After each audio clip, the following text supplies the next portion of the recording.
Tiene 43 años, es madre de 3 niñas, hincha de Nacional y convertida al judaísmo. Llegó a la política en 2009 y, como su padre, lo hizo en filas del Partido Nacional.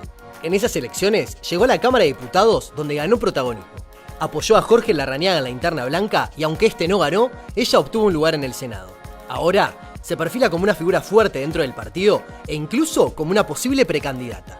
Hoy, en entrevista, recibimos a la senadora Verónica Alonso. Alonso, muchísimas gracias por acompañarnos aquí en El Observador TV. Gracias, Patricia. Para mí es un gusto estar acá.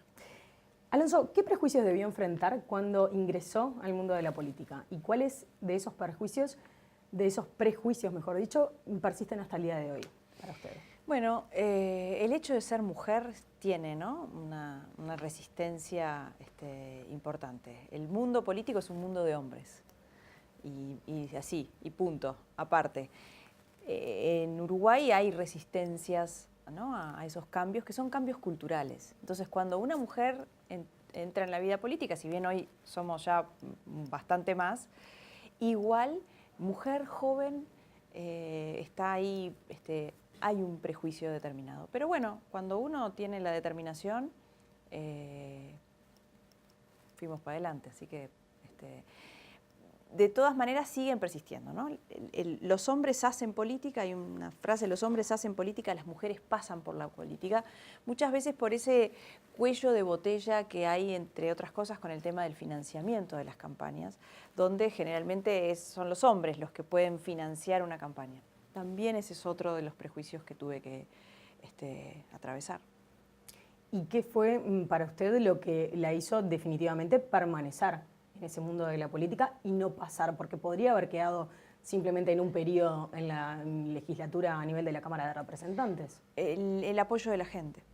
En estas cosas esos prejuicios se van rompiendo cuando dicen, bueno, las mujeres, cuando uno tiene el apoyo popular. Para mí nada legitima más a un dirigente político que el voto de la gente, que el apoyo que la gente pone con su voto, dando la confianza, ¿no? Eso es lo que hace permanecer, y ahí es donde se empiezan a caer esos prejuicios, donde se empiezan a caer muchas veces las excusas. Está porque, ¿no?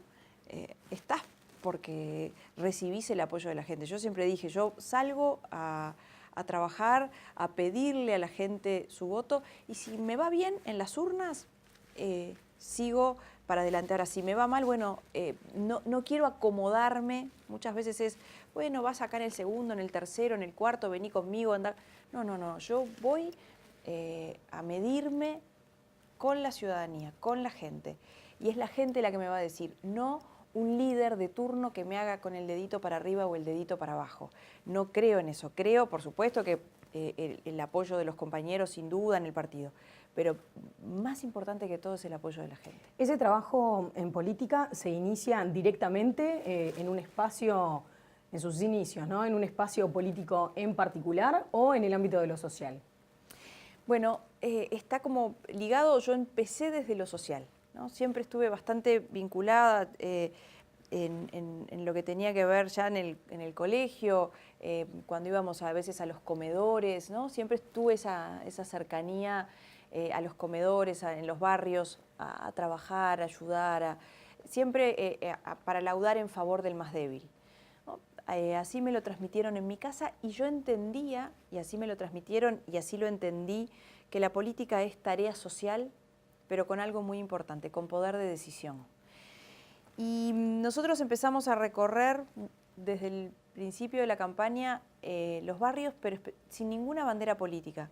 Íbamos con voluntarios, con gente que me acompañaba, a trabajar en determinados barrios, especialmente en los asentamientos, en Montevideo, escuchando, haciendo reuniones con madres con hijos adictos, yendo con asistentes sociales, psicólogos, nutricionistas, para intentar acercar, o por lo menos escuchar, frente a una ausencia del Estado. Hay hoy ausencia del Estado en muchos de estos barrios, y a veces llegar, escuchar y trasladarles por lo menos un camino, para muchísima gente es algo que a mí por lo menos me genera una gran satisfacción. estar. ¿Y cómo hizo para quebrar por allí esa barrera de contacto? A ver, usted no pertenece a esos barrios, no integra, digamos, esas comunidades y por el contrario tiene un nivel socioeconómico o pertenece, digamos, a un nivel socioeconómico pudiente y que tal vez le haga, bueno, ser objeto de determinados prejuicios por parte de quienes la ven desde otros lugares, ¿no? ¿Sintió eso en algún momento? No, no lo sentí, porque en esto lo más importante es ser auténtico. Para mí una cosa muy importante, Patricia, es ser una persona confiable y creíble. Y ese me parece que es, por lo menos así, soy yo, me manifiesto así. Y cuando vamos a los barrios, yo hablo desde, ¿no? con el corazón, desde la honestidad, que me parece que eso es lo que la gente debería pedirle a los políticos. Por lo menos 3 cosas cuando va a votar: honestidad, compromiso y ser eficiente, ¿no? en el manejo de los recursos. Y yo cuando recorro, camino, escucho, hablo con cada uno de los vecinos en cada barrio, hablo desde ese lugar. Y mi compromiso, y creo que eso es lo que la gente percibe, mi compromiso es de todos los días, no es, bueno, porque conviene esto políticamente, porque esto es lo políticamente correcto, porque ahora la estrategia es intentar solucionar los problemas de la gente. Para mí esa es la mejor estrategia. Y además, te voy a decir algo, también hay un prejuicio, porque esto que tú decías recién, quizás porque la gente no conoce mi historia de vida, quizás porque hay mucha gente que no conoce mi relato, ¿no? Yo viví, primero nací, estuve unos años viviendo en la Colonia Berro, mi padre trabajaba en la Colonia Berro y yo viví en la Colonia Berro y siempre digo que los primeros años de vida yo no sabía que esa no era mi casa, para mí era mi casa, estábamos hablando de que la Colonia Berro convivía con menores infractores, ¿no? Viví muchos años ahí a la vuelta del estadio, del club estadio, porque para mí era un club bien grande, con mis primeros años de vida, en la cancha de Estocolmo. Trabajo desde que somos 5 hermanos, en mi casa no podían solventar determinados gastos, trabajo desde que tengo 16 años. Desde los 16 años nunca dejé de trabajar. ¿Por qué? Porque tenía, bueno, cuando entré a la facultad, es decir, todo con dificultad desde el punto de vista económico, con mucha contención y con mucha respaldo y resguardo desde el punto de vista familiar, afectivo, emocional. Para mí eso es importante, porque la gente a veces cree y dice, bueno, están en otro lugar. No es así. Y además estar hoy en otra situación, que no es un pecado, ¿no? Creo que la gente no lo ve desde el lado del prejuicio. La gente. Los políticos sí. De hecho, a usted, tal vez no públicamente, pero sí por lo bajo o en los corrillos del Parlamento, bueno, una de las cosas que se ha comentado en los últimos años es que usted llega a la política gracias al poder adquisitivo de su esposo. ¿Cómo reacciona a esos comentarios y qué le responde a aquellos que, bueno, entienden que usted llega a un lugar de poder porque tiene un respaldo económico atrás, que no es suyo, digo, en el sentido de que no lo hereda, sino que su compañero de vida la posiciona de alguna forma allí. Y está mal, ¿por qué está mal eso? ¿Cuál es el pecado, ¿no? de haberme, primero, estoy felizmente casada hace 18 años, tengo una familia que para mí es mi mayor tesoro, 3 hijas que son mi vida, está mal. Algo importante, Patricia, yo a esas cosas las respondo con trabajo. ¿Le duele que se hagan esos comentarios respecto a usted, a su familia? ¿Cómo lo ha manejado a la interna de su familia? No me duele para nada. Y no tengo, lo que he dicho además, todo puede estar públicamente a la vista porque no hay nada para ocultar. Lo que sí, eso forma parte de otros, de los prejuicios. Y por eso está bueno que la gente conozca cómo es la realidad. Una cosa importante que te decía es, yo no le pedí nada a nadie para hacer la campaña, que para mí eso es uno de los temas, a propósito de muchos de los temas que se hablan hoy, hablando de la transparencia, ¿no? Que los políticos hoy necesariamente tenemos que poner arriba de la mesa, tiene que ver con el financiamiento de las campañas. El financiamiento de las campañas lleva muchas veces a lugares oscuros. ¿no? Porque hay una falta de transparencia que yo he apoyado uno de los planteos que hizo el senador Mujica, que las empresas no tienen que financiar las campañas políticas.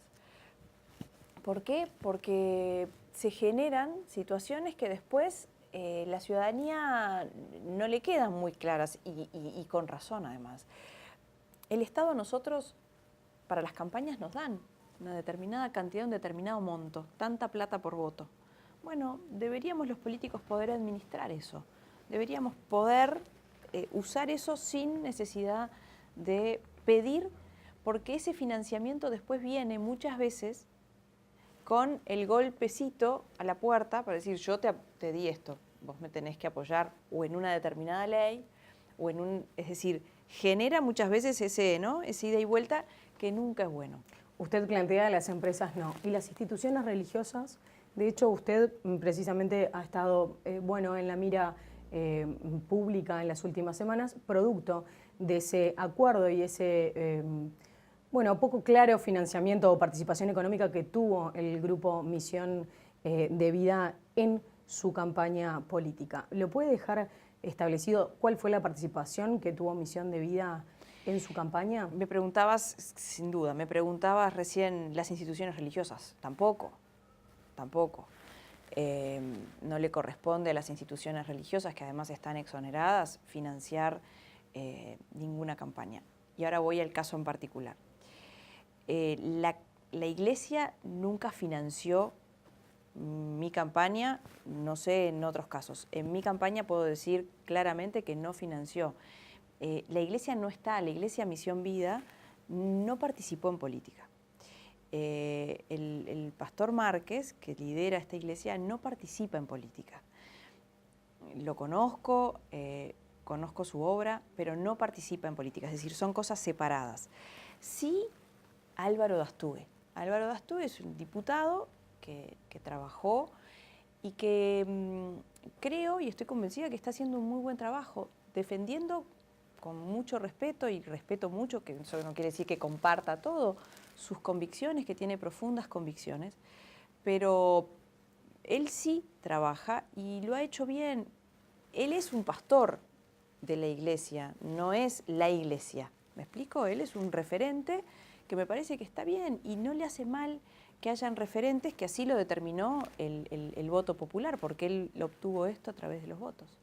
Claro, pero votos que por allí pueden venir precisamente financiados de lo que se recoge, digamos, en ese ámbito, ¿no? Recordemos que Misión de Vida es un lugar donde, por ejemplo, semanalmente los fieles aportan dinero. ¿A usted nunca le generó ruido respecto a ese tema? ¿Quién hacía la campaña? ¿Quién salía a la calle? ¿Quiénes eran los que participaban de los actos electorales? Bueno, lo que nosotros, cuando se habla de quiénes participaron o quiénes colaboraron, en el caso eran voluntarios, o por lo menos así. Yo no estaba en la campaña de Álvaro Dastúe. A mí me apoyaron cerca de 70 listas en Montevideo y 60 en Canelones. Ellos eran uno de los grupos. Yo no estaba en esa campaña. Eran, por lo menos cuando nosotros participábamos juntos en actividades, eran voluntarios y lo hacían de verdad con mucha alegría, con mucha, ¿no?, dedicación. Nunca sentí que había nada raro. Respecto a Dastúe, ya que usted lo mencionó, Alonso, ha tenido declaraciones muy polémicas vinculadas con el matrimonio homosexual, vinculada con la despenalización del aborto. Usted ha dicho que hay cosas que no comparte, pero ¿qué comparte con Dastúe?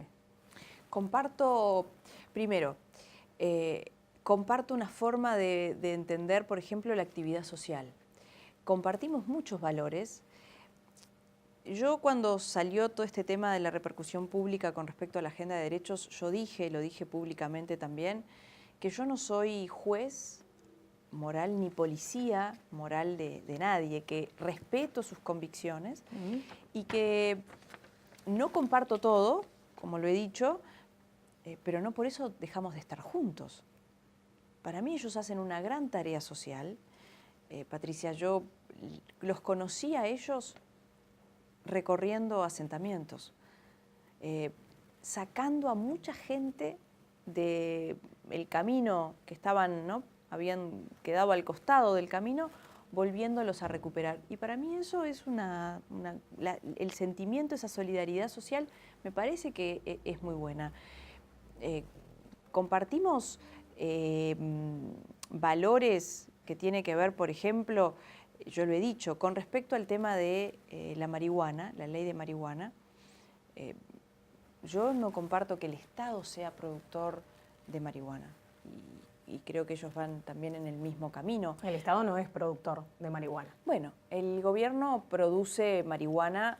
Yo puedo entender, con el respecto al tema de la marihuana, que había un contradictorio, es decir, estaba habilitada el consumo en Uruguay, no estaba penalizado, pero sí estaba penalizada la tenencia. Entonces había que buscar una solución. Hasta ahí llegaba, ¿no? La solución me parecía que podía ser razonable, el tema del autocultivo o el tema hasta de los clubes canábicos.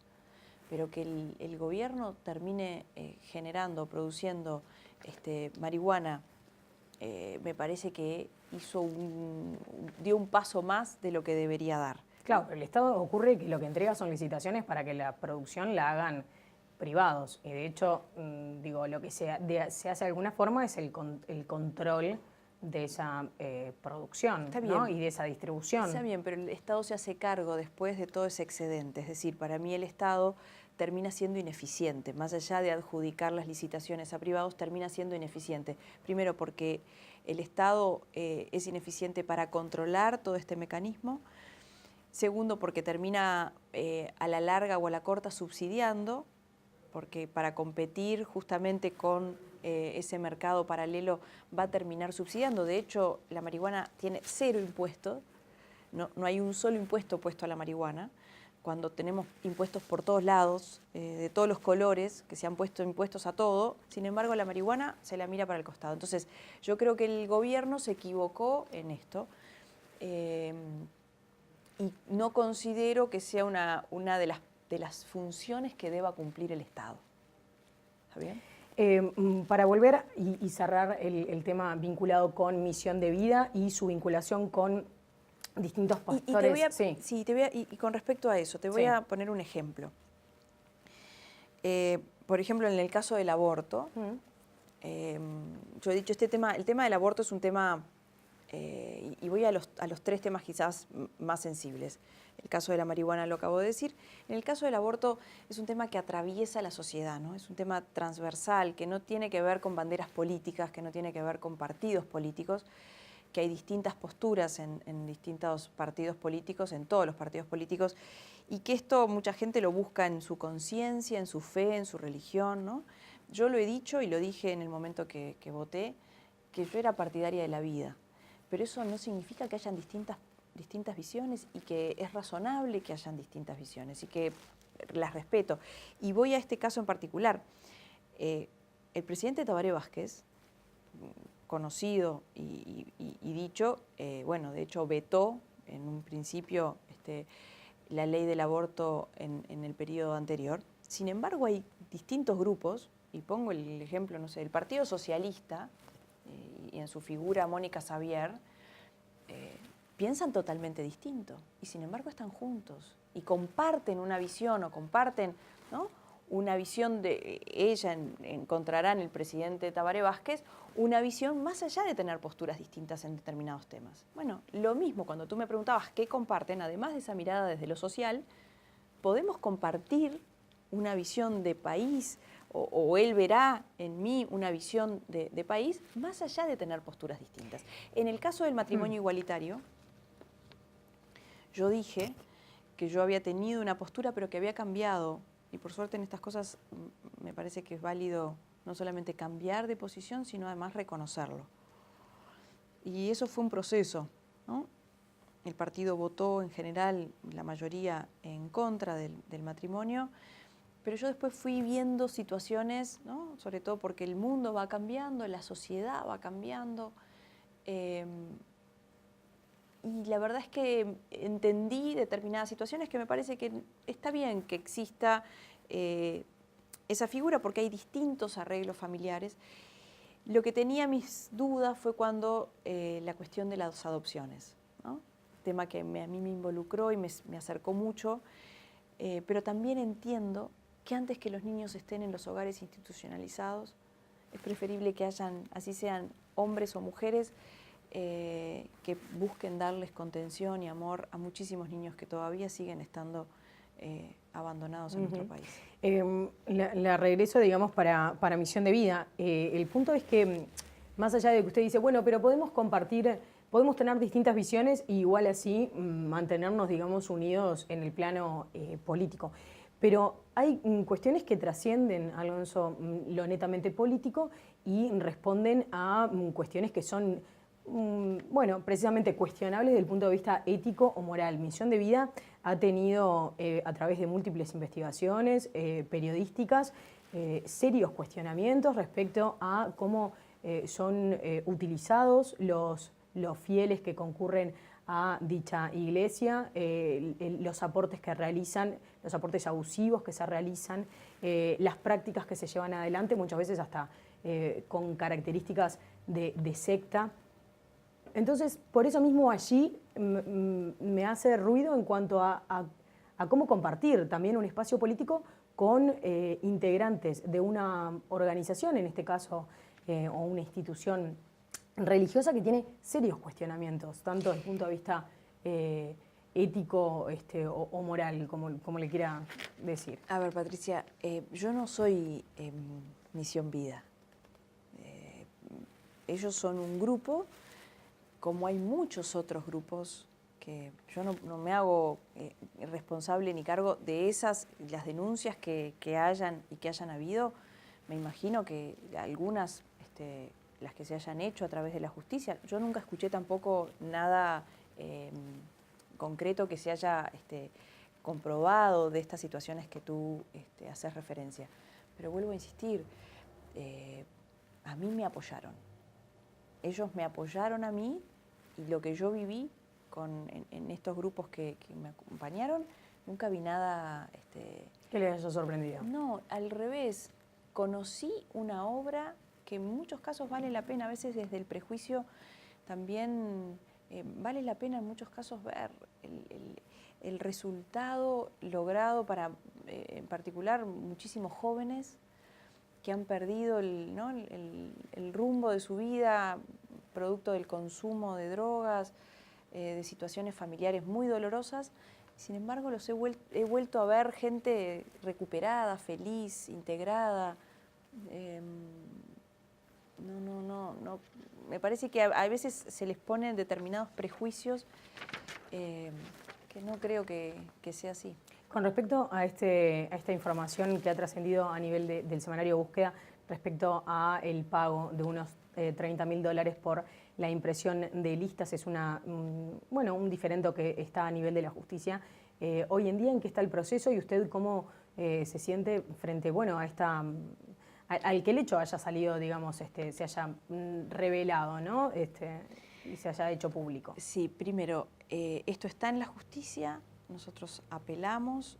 Yo considero, primero, esto es un ámbito de lo privado, ¿no? Es un juicio entre privados, está en el ámbito de la justicia y será la justicia la que determine. Nosotros yo creo que esto ya fue pago, pero de todas maneras la ley es la ley. Si a mí la justicia me dice que debo pagar, yo respeto la justicia, más allá de que a veces considero que, aunque no me favorezca, ¿no? Creo que no corresponde, pero será la justicia la que determine. Lo que sí me genera, y alguien me decía cuando surgió este tema, que ya lleva un tiempo, alguien me decía, prepárate, porque como te está yendo bien y algunos números de las encuestas empiezan a marcar algo positivo, prepárate porque te empiezan a pegar. ¿Cree que esta información salió de su partido? Bueno, eso dicen. Eso fue lo que dijeron. Hay algunas personas creen que estas tienen que ser las reglas de juego, ¿no? Para algunos así funciona. Yo le respondo a eso con más trabajo, más recorrida, más propuestas, más dedicación.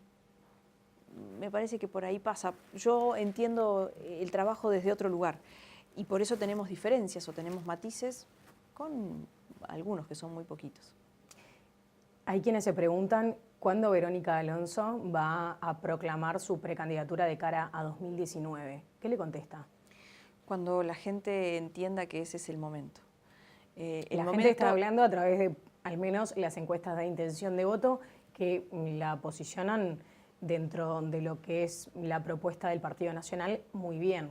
¿No es hora tal vez de proclamarla? No, ¿sabes por qué, Patricia? Porque yo entiendo, eso no quiere decir que la posibilidad está, sin duda, pensamos en esa posibilidad también. Lo que entiendo en esto es que uno tiene que ser muy respetuoso de los tiempos de la gente. A veces los políticos o en este círculo o en este ámbito creemos que esos son los temas, ¿no? Entonces se pregunta y se repregunta y a ver quién va a ser candidato y quién no va a ser y quién va a ser vice y quién no va a ser. Y la gente no está pensando en eso. Cuando se le preguntan en una encuesta, por supuesto que me hace sentir bien y me genera responsabilidad, orgullo, y para mí es un honor estar dentro de esos nombres que la gente pueda, ¿no? Cuando en una encuesta aparecen. Pero no creo que sea el tiempo.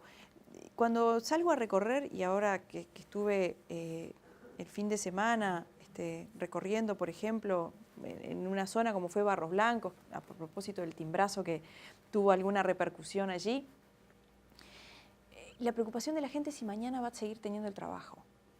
Es decir, las preocupaciones pasan, la incertidumbre de perder el empleo, si sus hijos mañana van a ir a la escuela y van a tener clase, si están aprendiendo, si van a llegar a fin de mes para pagar la tarjeta, la seguridad, si el cajero lo tienen que irse apando en el caso de los que viven en Barros Blancos para sacar plata, si les van a seguir poniendo más impuestos, es decir, pasa por otro lado.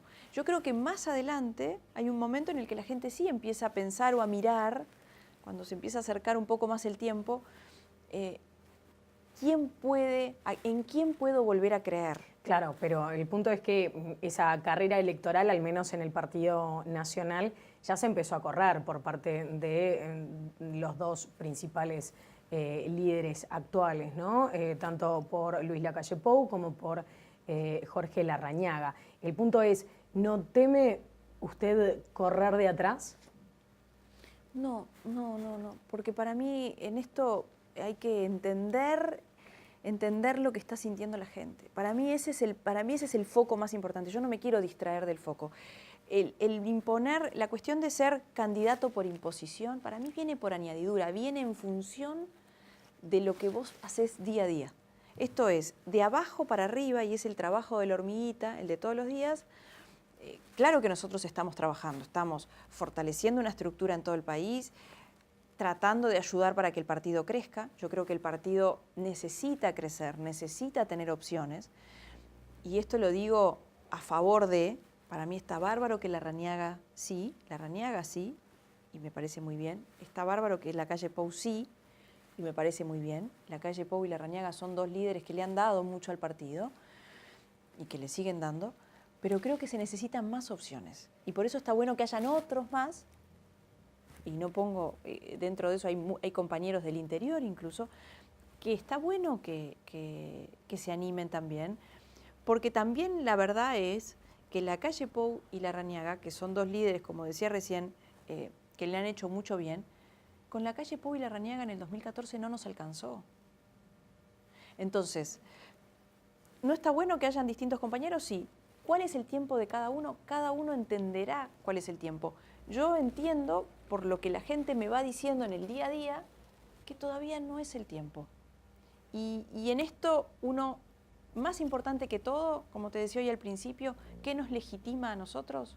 El apoyo de la gente. Si esto viene desde la gente para arriba, yo voy a asumir la responsabilidad, no le escapo a ninguna responsabilidad. Y voy a estar en el lugar que la gente decida. En cualquiera de esos lugares, yo voy a tirar del carro porque creo que se necesitan cambios, que el país necesita cambiar, y estoy convencida, Patricia, que se puede cambiar el país, que podemos transformar al país. Desde cualquiera de los lugares me van a tener a mí al firme y al frente para para cambiar las cosas que hay que cambiar. ¿Se sigue sintiendo de Alianza Nacional? Bueno, si Alianza Nacional sigue existiendo, propiamente dicho, porque Alianza migró hacia ese movimiento. Sí, hacia ese movimiento juntos. Yo mi trinchera es el Partido Nacional y mi espacio es dentro de ese sector wilsonista, que tiene una mirada, ¿no? Más que de centro, de izquierda o de derecha, que a veces a mí no me gusta que me pongan en esas etiquetas, es cuánto creemos que tiene que participar el Estado, ¿no? Cómo creemos que tiene que funcionar el Estado. Entonces yo me siento dentro de esa pata wilsonista que cree que tiene que haber una descentralización de verdad en el país. En el país hoy no hay una descentralización de verdad.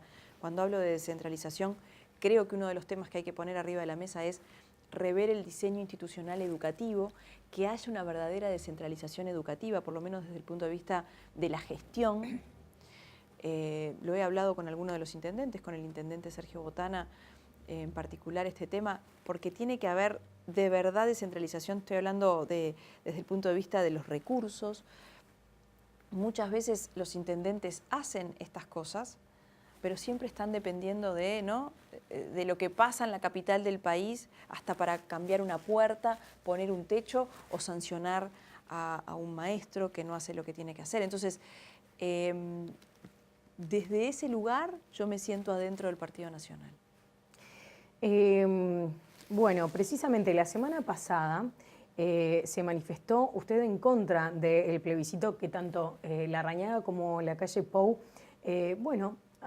entienden importante llevar adelante para derogar la ley de inclusión financiera. Eso ha sido, digamos, la propuesta de la oposición. ¿Se desmarca de la postura del partido? ¿Usted en este sentido cree que es una mala propuesta por parte de la oposición? Bueno, no lo pondría como mala propuesta, ni es que me desmarco. Yo siempre que analizo cuál va a ser mi postura, por supuesto que la converso con los compañeros, lo hablé con Jorge Larrañaga y lo hablé con la calle Pou, este tema en particular.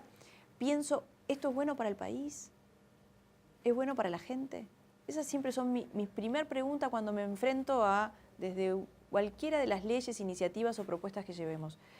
Y yo creo que esta ley tiene errores, pero que pueden ser mejorados antes de llegar a un plebiscito.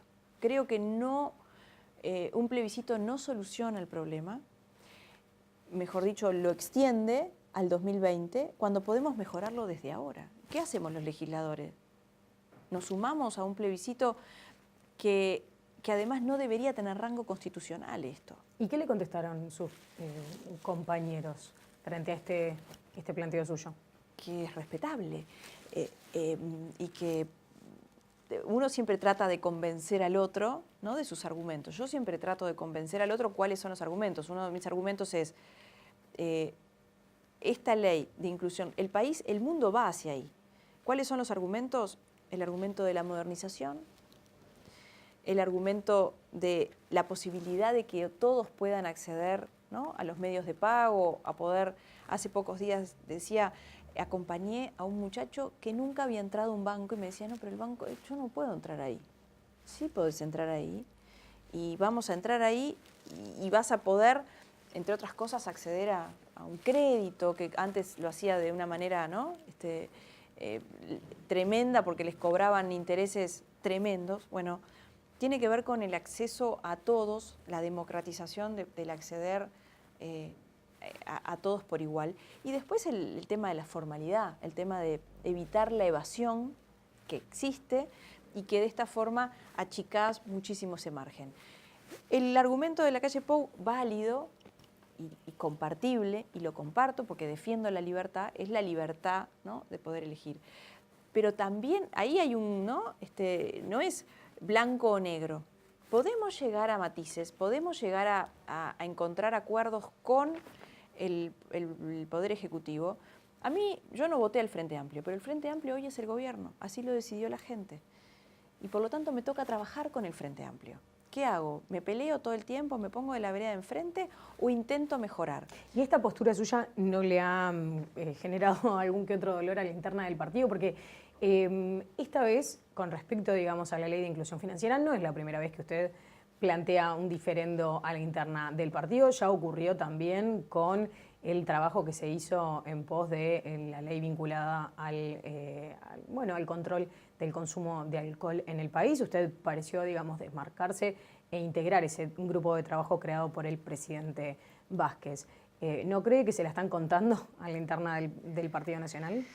Bueno, yo todas las veces he dicho y me he plantado muy firme cuando estoy convencida. Por supuesto que respeto y trato de compartir con mis compañeros porque pertenezco a una colectividad política y porque también soy mujer de partido, entendiendo que hay decisiones que tienen que ser por lo menos habladas, colectivizadas. Ahora, estoy convencida que ese es el camino. 100% la gente está esperando, Patricia, de nosotros otra actitud, otra madurez. Yo miraba antes, cuando era más joven, a los políticos que se peleaban y decía, ¿y dónde está la solución?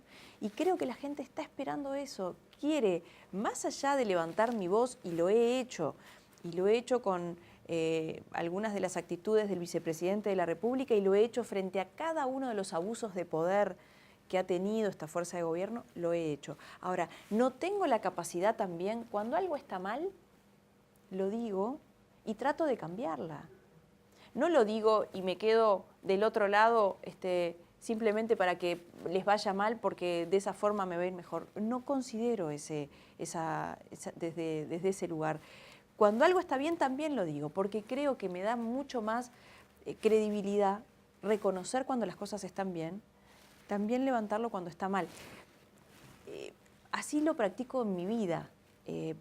Entiendo que la gente necesita respuestas y soluciones hoy, no decir, bueno, el 2020, cuando seamos gobierno, que esperemos serlo, ahí vamos a hacer las cosas. ¿Y la oposición, el Partido Nacional, está planteando soluciones hoy, más allá, dejando de lado lo específicamente vinculado a la ley de inclusión financiera? ¿Qué otra cosa está planteando el Partido Nacional, a su entender, que lo enmarque y lo encuadre, digamos, con chances de ser eventualmente el partido de gobierno a partir de 2020? Bueno, el Partido Nacional ha llevado muchas propuestas que sería difícil enumerar ahora en el corto tiempo de una entrevista, en el tema de la seguridad.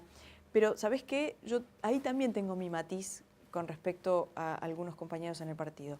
A veces se presentan 20 propuestas a la prensa. Yo prefiero llevar... Habla del senador Luis Lacalle Pou. No, digo en general, ¿no? A veces son propuestas que quedan allí.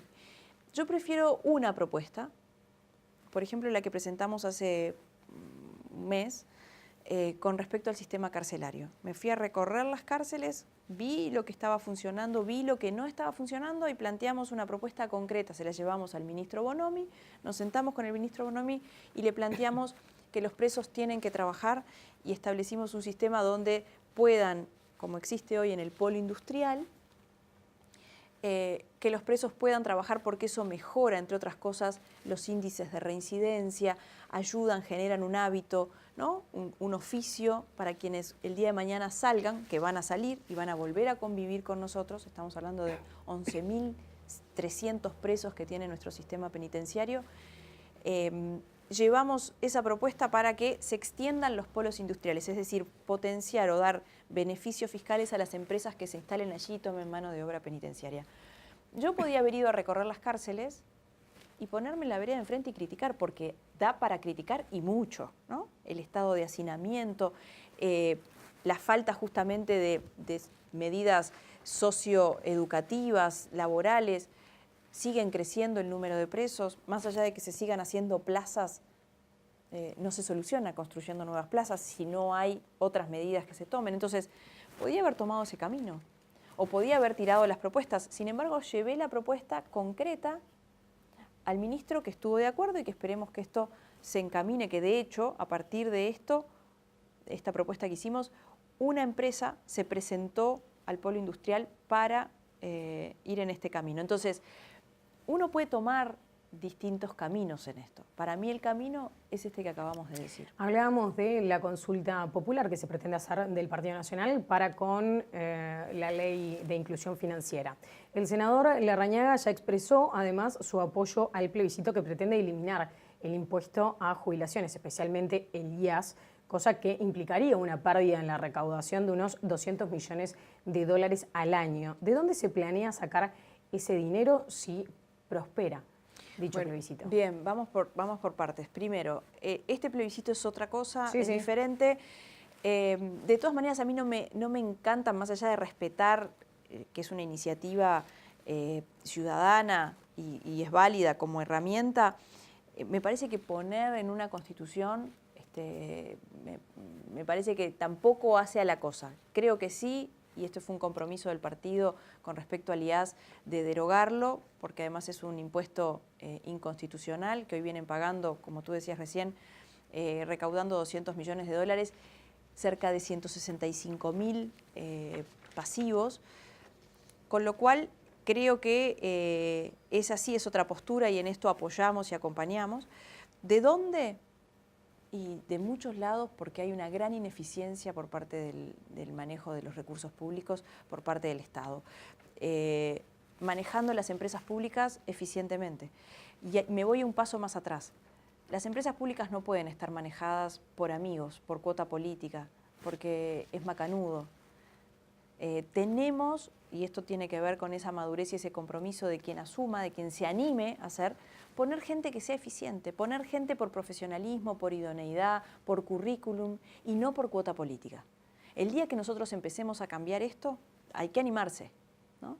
El día que empecemos a cambiar esto, vamos a empezar a cambiar también cómo funciona el Estado. Esa es una de las formas de que funcione. Le hago una puntualización, que se le contesta a aquellos que dicen, bueno, pero el Partido Nacional cuando fue gobierno lo hizo. Y está mal. Les digo que está mal.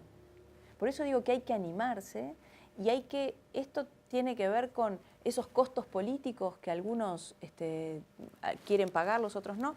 Yo creo que hay que animarse a hacer lo que hay que hacer. ¿Sabes qué, Patricia? Hay que salir de la zona de confort. Todos quedamos, bueno, mientras yo quede acá, en este lugarcito, soy diputado, soy senador, pongo a mi amigo para que maneje una empresa pública que capaz que no sabe manejar, ¿no?, ni el kiosquito de al lado de su casa, porque nunca lo hizo. Entonces, si nos animamos a hacer esto, algunos dijeron que la reforma del Estado, ¿no? Te sigo, esa es una, eficiencia en las empresas públicas. Desde ahí se pueden sacar, bueno, tiramos 800 millones de dólares financiando, ¿no?, una empresa fundida como ANCAP. Empleados públicos. De cada 5, nosotros le hicimos una propuesta al ministro Astori que de cada 5 funcionarios que quedaran vacantes, en lugar de entrar casi la misma cantidad, entrara 1. De cada 5, 1 planteamos. Nosotros tenemos cerca de 300.000 funcionarios públicos entre vínculos con el Estado, funcionarios y no funcionarios. Entraron aproximadamente cerca de 70.000 en este último tiempo. No es momento de analizar, porque uno puede decir, bueno, casi el 50% de estos funcionarios que entraron son para la educación, para la salud y para la seguridad. Bueno, habrá que analizar en función de resultados si eran necesarios o si no eran necesarios. Es decir, si nosotros vamos achicando y después todos los gastos superfluos, que no son pocos, como por ejemplo los cargos cercanos a los ministros, los cargos de confianza, es decir, situaciones que van quedando porque otros lo hicieron y lo hicieron mal, entonces van quedando y entonces seguimos agrandando un Estado cada vez más pesado, más ineficiente, burocrático. Es un elefante ineficiente que en realidad lo único que hace es hacer que la gente tenga que seguir pagando más, porque el cinturón se lo aprietan al ciudadano, no al Estado. Entonces, ahora, ¿qué se le contesta? Desde ahí, 200 millones, te puedo asegurar que hay, y bastante. Entre otras cosas, subsidios que no son necesarios. El subsidio a la cerveza, ¿es necesario? ¿Tenemos que financiar a una multinacional que produce para la región? ¿Cerveza? Bueno, ahora lo acaban, en el marco de la rendición de cuentas, disminuir para precisamente financiar obras en el Hospital de Clínicas, ¿no? Hago referencia justamente porque Rubio, de Unidad Popular, nosotros lo venimos planteando hace más o menos 5 años o 6 años, lo pueden ver en los medios de prensa, que se termine con el subsidio a la cerveza. Y eso menciono uno, pero hay varios donde podemos buscar esos 200 millones que hoy se le están sacando a pensionistas, a jubilados de manera inconstitucional. Es mucha plata, ¿no? Igual, ¿de dónde cree que se puede eventualmente sacar ese dinero? Bueno, acabo de decir. Pero más allá, digamos, del punto del subsidio, del resto, digamos. Pero hice referencia en el caso de las empresas públicas. Las empresas públicas solamente ya, con las empresas públicas seguramente ahí hay un porcentaje importante. Los empleados públicos que acabo de mencionar, que no se tomen tanto funcionarios, los cargos cercanos, los adscriptos a los ministros, y hablo de cuando uno va tomando ¿Pero de eso cada cree que, uno, digamos, es suficiente para juntar tanta cantidad de dinero? Y le hago una puntualización, porque hay quienes entienden o dan cuenta que la mayor cantidad de funcionarios públicos ingresaron precisamente en las intendencias que pertenecen al Partido Nacional. ¿Qué le contesta a eso? Vuelvo a insistir, esto no me casa con cuando las cosas están mal, y si están mal en el Partido Nacional, en el Frente Amplio, en el Partido Colorado o en el partido que sea, lo voy a decir.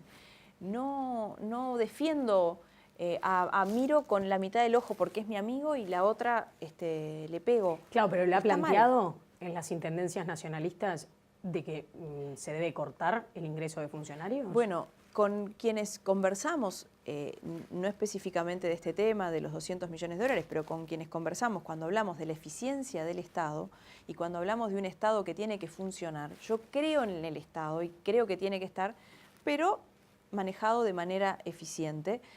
Creo en un Estado presente y eficiente. Y lo he dicho, y he dicho que donde tenemos que empezar primero es en casa.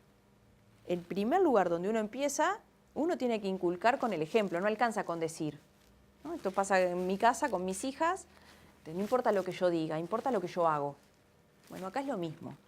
Yo puedo decir todo y barrer, porque en realidad los hechos me delatan, porque no se están haciendo las cosas bien. Esos temas están, por lo menos desde mi lugar, están. Eso no quiere decir que todos compartan mi postura, ¿no? ¿Qué le parece y cómo se posiciona usted ante un nuevo jugador en el ámbito político como es el empresario Edgardo Novick y su partido de la gente? ¿Cómo lo ha analizado hasta ahora? Yo he dicho varias veces, muchas veces le han pegado desde otras tiendas a Edgardo Novick, y yo digo, bienvenido a la política. A mí me parece bien que gente que esté comprometida, que tenga buenas intenciones, quiera sumar y aportar. Por ¿Sin lo tanto, ideología? Bueno, sin ideología no existe, ¿no? Es lo que pregona, digamos, precisamente Novick. Y usted pertenece a un partido que tiene una fuerte ideología. Ideología, no sé si la palabra es ideas. O sea, yo creo que todos tenemos ideas, ¿no? Y a mí me parece bien que él venga a sumar.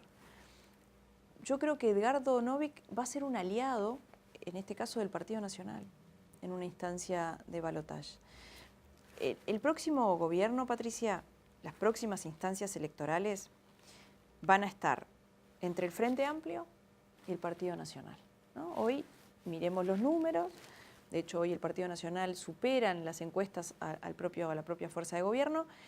Es decir, entre estos dos va a estar quien ocupe la máxima responsabilidad.